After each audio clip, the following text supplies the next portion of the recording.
So what are the best weapons to use along with the Thunderbreaker in the current patch of the global server? So in this video, I'm gonna show you the ideal team comps, builds, and share your actual gameplay footage. I'll also share with you my thoughts after trying out these different lineups. So let's begin.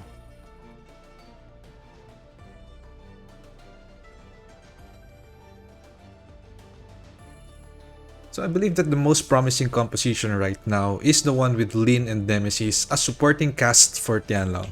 The key here is that Lin's Moonlight Realm allows Tian Lang to spam dodge attacks, which is kinda one of his strongest DPS. Nemesis heal also helps a lot, most especially because this kind of lineup is very risky to play. Anyway, Tian Lang is the main DPS here. You can use 2-piece Samir and 2-piece Lyra, or maybe Crow or Shiro depending on the situation. For Lin and Nemesis, you can use the ones with offhand effects, or anything that can be utilized even if they're not on the field most of the time.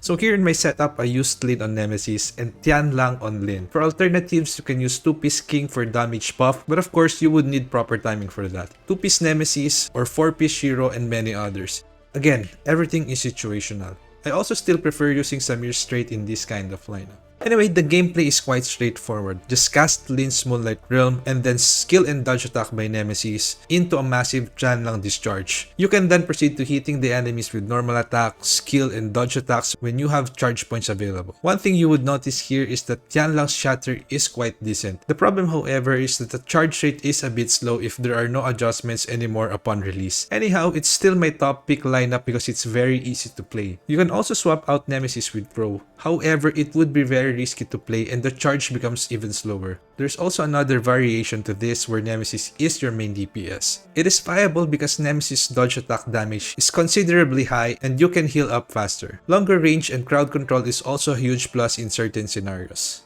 And for this lineup, Tian Lang is mainly for Shatter Burst followed by dodge attacks, then back into Nemesis. For the pure Vault teams, although it benefits from Tian Lang's abilities and advancements, I don't really prefer using it in the current patch. Aside from the slow gameplay, charging and mobility really becomes an issue for me when using Tian Lang. If Samir takes up the role, it seems like the damage is not enough, and so we might need to wait for a new Vault DPS that would power creep the current ones. Anyway, the performance is still quite decent enough. It's just that I prefer the fast-paced gameplay with Lin more. That will be it for this video, and before you go, I'm just curious, will you pull for Tian Lang and which weapons do you plan to use it with?